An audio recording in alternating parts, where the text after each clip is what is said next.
All right, hello and welcome to this training. As you can see from the title, what we're going to be covering today is the 1000-hour rule that decides who actually wins. As you can see from the overview, what we're going to be talking about more specifically is first the overview itself, the lie, the knowledge crisis, the new advantage, the review, and your action items for the day or the next few days. Now, before we get started, if you want to work with me one-on-one on any of this and improving every aspect of your life, meaning health, wealth, love, and self, make sure to book a call from the link in the description. And with that covered, let's get started and talk about the lie. So there's a belief sitting underneath almost everything you've ever tried and dropped, and it goes like this. Talent decides, and you are either dealt with it or you weren't. So you've probably never said it out loud, but you felt it every time something got hard and a small voice asked whether you were really just built wrong for this. Now, that belief is doing more damage to your life than any real shortage or of ability ever could.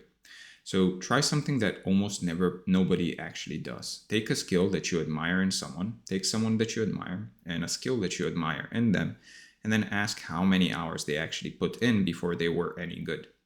Not the highlight reel that you see today, not after they've mastered it, but the silent years before it. The real number is almost always going to be in the thousands.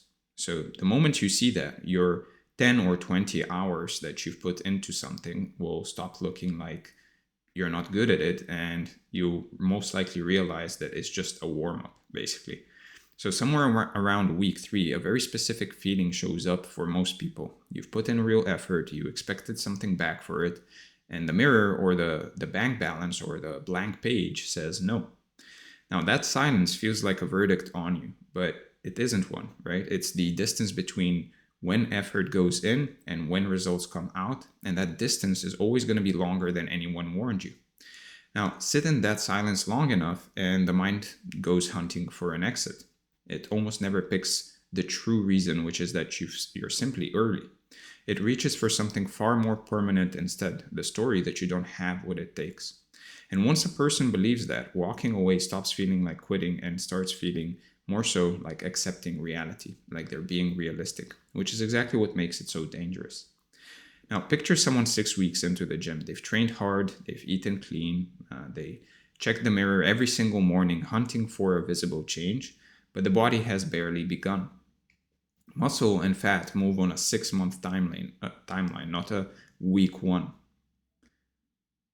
And nobody really hands new lifters that memo. So a person who is genuinely on track talks themselves into believing they're a lost cause. And a first-time founder as well runs the same script in a different outfit, right? They launch maybe a product, they pour maybe 50 scattered hours in, they read the market's silence as a final grade on whether they're cut out for any of this, when in reality 50 hours barely covers learning your own customer's language. Real businesses get measured in years of unglamorous iteration, and almost nobody really signs up for that timeline with their eyes open. And here's why that timeline actually stays invisible. Looking straight at it means admitting the thing will take far longer than the story in your head, and that story is comfortable. So the founder skips the clock and grabs the easier explanation that a smarter person would have cracked it by now. The confidence drains, then the project dies, and then the real culprit, plain unfinished time, never actually even gets named. Now, sales might be the clearest test of this whole lesson, since it keeps score out loud and in public. A beginner makes 30 cold calls, let's say, collects 30 versions of no, and decides they're just not a good salesperson. What they can't see is that the skill barely begins to click until somewhere in the thousands, once you've heard so many objections that none of them actually rattle you anymore. 30 calls isn't a verdict, it's barely the introduction. The cruel part is the early reps pay nothing and nobody watches them happen. There's no applause, there's no commission, there's no visible sign you're actually moving at all. And those exact reps are at the same time what separate the person who eventually closes in their sleep from the one who actually taped a resignation note to the wall at call 30. Now, the work that matters most is really the work that feels the most pointless while you're inside it. So that sales what sales really trains is your tolerance for delay. Most people can do the hard thing once, and far fewer can keep doing it while the scoreboard stays frozen at 0 for weeks on end. And that tolerance for an empty scoreboard is really the skill living underneath the skill, and it's the one that quietly decides who's still standing at hour 300. Now, watch anyone trying to become a better speaker, and you'll see it. Day one, they maybe expect clean, confident sentences, and instead they actually ramble. They lose the thread twice, and then they walk off certain that they're just awkward by nature and that they're just a bad speaker. And what they're really missing is that fluency gets built on a huge stack of clumsy reps. The bad meetings and the worst small talk, none of it with an audience. You don't skip that stack, right? You build it in private. And every clumsy conversation is really doing the work that the speaker refuses to count. In the moment, it feels like evidence piling up against you, but if you turn it over, each fumble removes a rough edge you couldn't have found any other way.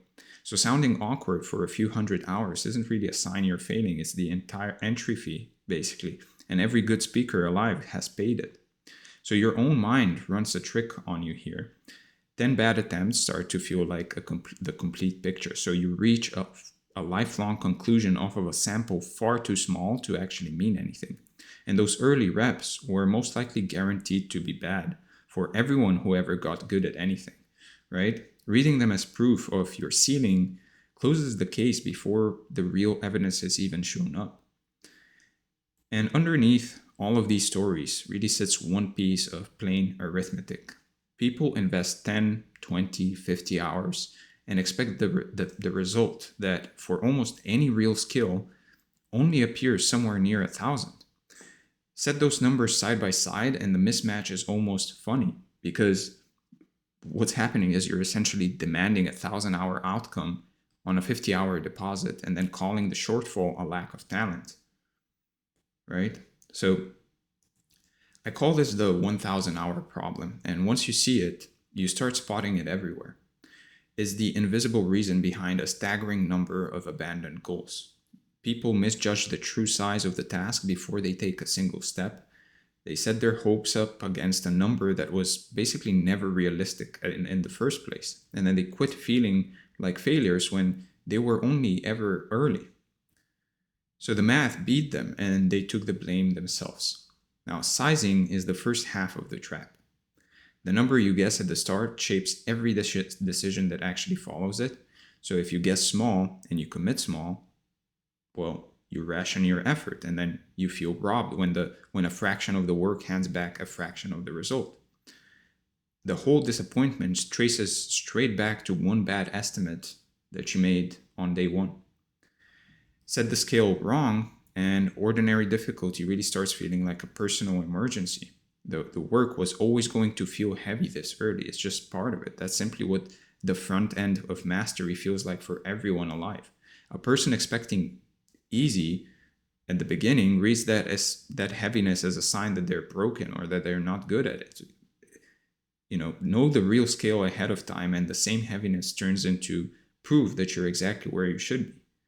So name the real number before you begin, and if anything, over-exaggerate how much time it will take you and take it as truth.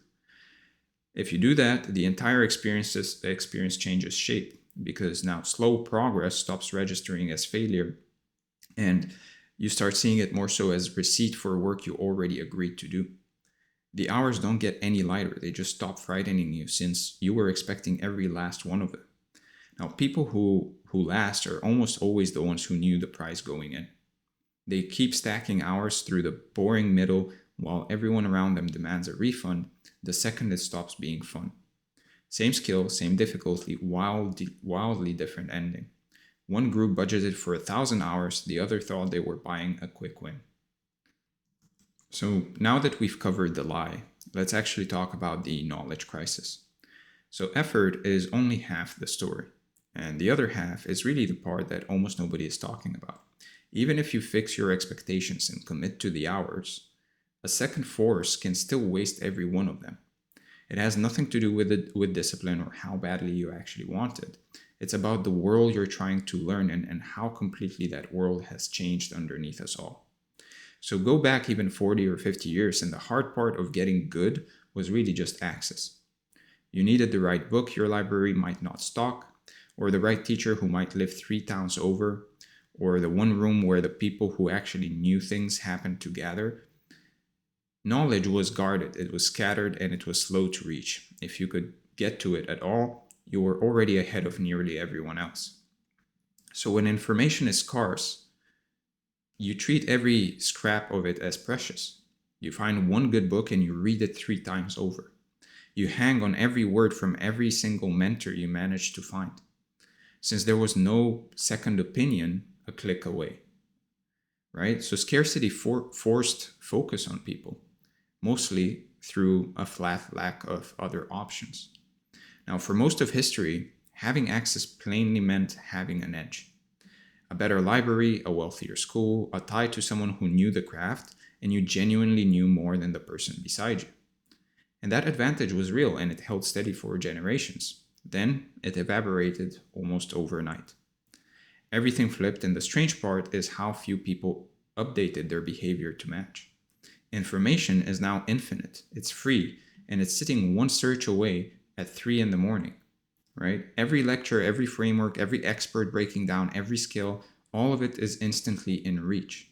The bottleneck that defined learning for centuries simply disappeared. And what replaced scarcity is overload, and overload is its own kind of problem. If you pick one skill, let's say copywriting, and you'll surface thousands of books, tens of thousands of videos, and an endless feed of creators, each insisting their method is the only one that works, and it looks like pure opportunity. It stops more people cold than scarcity ever did. Now, the deeper problem is that abundance turns into noise the instant you need a direction. So one expert might swear by an approach and the next swears by its opposite, and both sound completely certain. So you stand there holding more information than any human could use, and somehow you still feel further from starting than when you knew nothing at all. More has somehow become worse. And this is where the modern learner actually gets stuck, surrounded by everything and able to commit to nothing. So two separate problems are landing at the same moment, and together they're basically lethal. If you pull them apart and you understand why so many genuinely capable people never get good at a single thing, you can see it in that basically, right? So solve them and almost everything else opens up. Now, we already met the first problem, which is the sheer size of the hours. People walk in assuming a short road and a cheap skill, and that one misjudgment ends most attempts early. On its own, it would be survivable. It's the second problem that turns the first one deadly.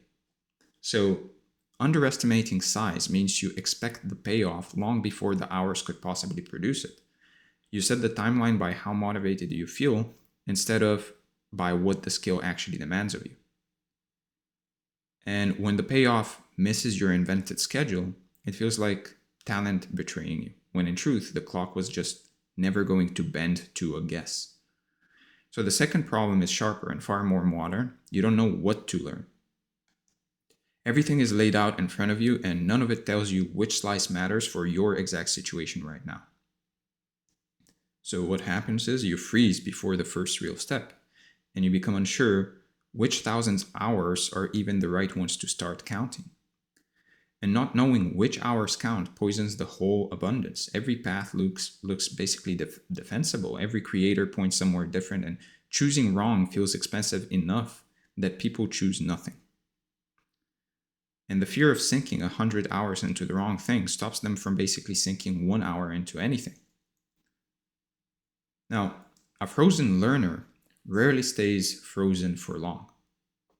The paralysis turns into bouncing, a book this week, a new guru the next, then a course, a system, a framework, a fresh start every fortnight. Each switch feels like progress since it basically arrives with a fresh hit of motivation, but the hours never really land in one place long enough to count, and you end up holding a pile of beginnings and almost nothing finished. Add up a few years of that, and the outcome is brutally specific. A head packed with knowledge, maybe, if you even took action on that, and almost no skill to show for any of it. And you can explain a dozen frameworks and execute none of them, since explaining and doing are completely different things, and only one of them ever got practice. So skill forms in the exact opposite way scattered learning does. It needs hours stacked in one place, repeated, and aimed at a single target for long enough to compound on themselves. Spread the same hours across 20 interests, and not one of them ever crosses into mastery. The total time can be identical while the outcome is nothing alike.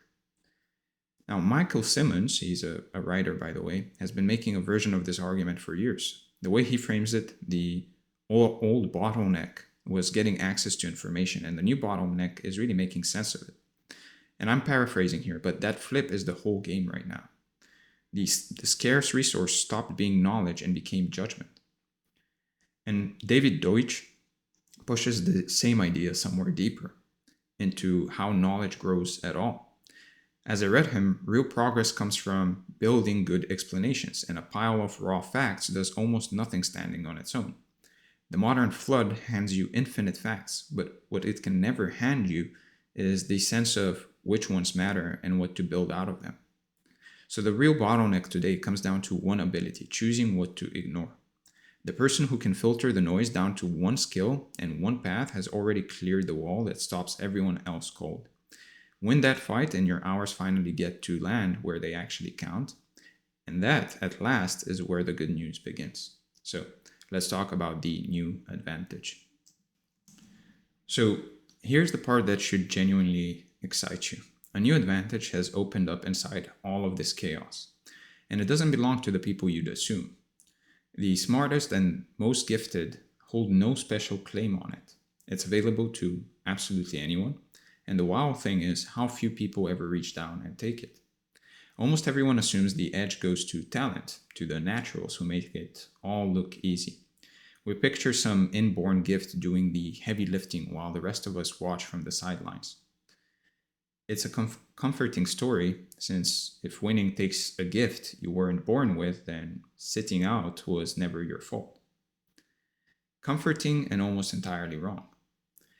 Leaning on talent as the explanation lets you off the hook in the most flattering way available. The winners were simply built different, so your own stalling was never really in your hands. Your own fate was never really in your hands. It feels generous to yourself in the moment, and in practice, it hands away the one thing that was actually within your reach. Drop the talent story, and the real advantage comes into view. It's focus, the plain ability to lock onto one skill and stay there while everyone else scatters.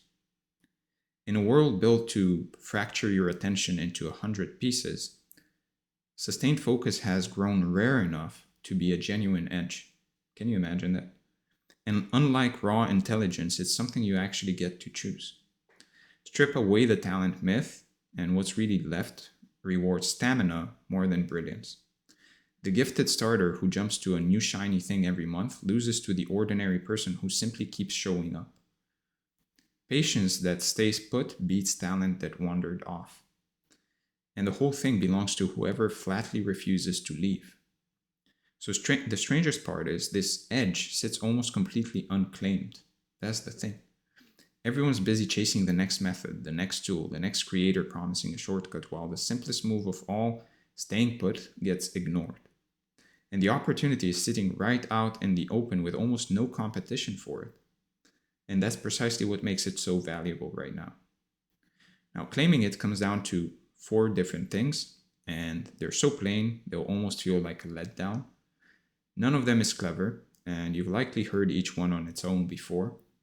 No single step carries the power by itself. But doing all 4 at the same time is what almost nobody manages, and that's where the whole thing lives. So the first move is to really choose one skill and actually commit to it. Not 3 of them with 2 backups, waiting in case this one disappoints. One clear target that you'll stay with through the dull middle stretch where nothing seems to move. That single decision will silence most of the noise instantly, since the moment you've chosen, the moment you've actually committed to something, 90% of the internet stops being relevant to you. Now, the second move is to ignore almost everything else on purpose.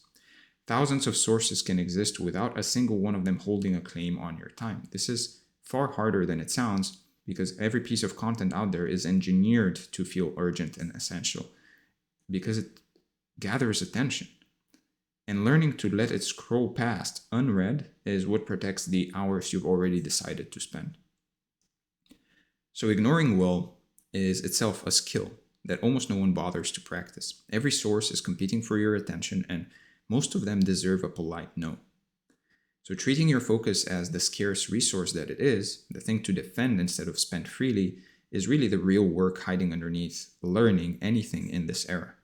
And most people are waiting for permission to skip things, so here it is. You do not have to read every book or finish every course to get good at one skill. The fear of missing out is the exact hook that keeps people consuming forever and mastering nothing. And the cure is simply deciding that missing out is allowed on the things that you don't need right now. You might need these books or these courses in the future, but you don't have to finish every book or every course right now if it's not helping you get to where you want to get. The third move is to accumulate hours, the unglamorous engine of the entire thing. You put the reps into your one chosen skill and you let them build week after boring week. Boring is the operative word, and it's also the whole point. Consistency that looks tedious from the outside is exactly what compounds into something rare. A single session looks like nothing, and on its own, it is basically nothing. Run a few hundred of them in the same direction, and they stack onto a level of skill most people never get near. Because no single hour does the heavy work. The accumulation does. And that only happens when you keep adding hours long after it stops feeling productive. Now, the fourth move, and the one that nobody likes to hear, is you stay in the game. That's basically it. Plenty of people own every ingredient they need to get good and never find out. Leaving early right before the result had time to actually show its face. Staying in long enough to see it through turns out to be the rarest part of the whole formula. That's why I've made videos on how to outwork everyone by just being bored. And nearly every one of these stories ends the same way, with an exit that lands just a little too early. Someone quits around hour 50, still waiting on a result that was always scheduled to arrive near hour 1000. And the ability was sitting there the entire time, fully within reach. Their patience just ran dry before the payoff could. So one of the most important skills you can master in today's world is to be quote-unquote bored. Now, back in the day, our bored today would not even be considered being bored. Now, bored means not checking TikTok for 10 minutes and working on one thing for a prolonged period of time. Now, quitting at hour 50 is a timing error, right? Though it almost always gets read as a talent verdict. The person hits a completely normal lull and then mistakes it for permanent proof that they can't do this. They were far closer than they ever let themselves believe, and they walked away anyway. So it's never been easier to quit than right now. And that's no accident. The world around you is engineered to scatter your attention, and nearly everyone in it is overloaded or distracted, and they basically restart for the 10th time this year on everything they decided to do. And in that environment, simply staying with one thing starts to look almost strange, which is exactly why so few people pull it off. Become one of the few who can hold focus that long, and you're holding an almost unfair advantage. Reach hour 1000 while everyone around you keeps restarting at hour 1, and you've effectively won before most people have ever begun. That's the entire promise of the 1000 hour problem, or 1000 hour rule, turned right side up. And it's open to anyone willing to pick up one thing and stay with it and just be bored. Essentially, just do it for a boring, long amount of time. If becoming that person is the life you actually want, the smartest first move is to not attempt it alone. So book a call with us and we'll help you choose the one skill worth your next 1000 hours and map out which one of those hours genuinely count for where you are today. Because getting the direction right early can really save you years of pouring effort into the wrong lane. Today comes down to a single decision, the line between another fresh start and the last one you'll ever need. You already understand the problem that almost no one around you can even name. Acting on it, that part is really sitting right in front of you, waiting on you to choose. So with that said, let's cover the review. We talked about the overview, the lie, the knowledge crisis, the new advantage, the review, and finally your action items for the day or the next few days. First, Pick the single skill you keep circling back to and commit to it before you buy one more book or one more course. Write it somewhere you'll see it every day so that the decision stays made, and that one choice will strip out most of the noise on its own. Just stick to it regardless of if you know whether it will work out in the future. Because at the end of the day, it always works out for the person that stays long enough with it. Then cut your sources down to the few that directly serve that skill and let the rest go. Give yourself permission to skip everything else. No guilt and no FOMO. Defending your focus is really what finally lets the hours add up. And then finally, put real hours into that one skill every single week, especially the weeks it feels like nothing is moving. It's in those weeks that it's the most important. Track the running total so you can watch it climb past the point where doubt usually wins, and stay in long enough to reach the number that actually pays off. With that said, I hope you enjoyed this video. If you did, make sure to subscribe, like it, comment below to let me know what you'd like to see next. And again, if you want to work with me one-on-one, make sure to book a call from the link in the description. We'll work on every aspect of your life, meaning health, wealth, love, and self, or the one that you're most focused on right now. With that said, thank you for being here, and I'll see you in the next one.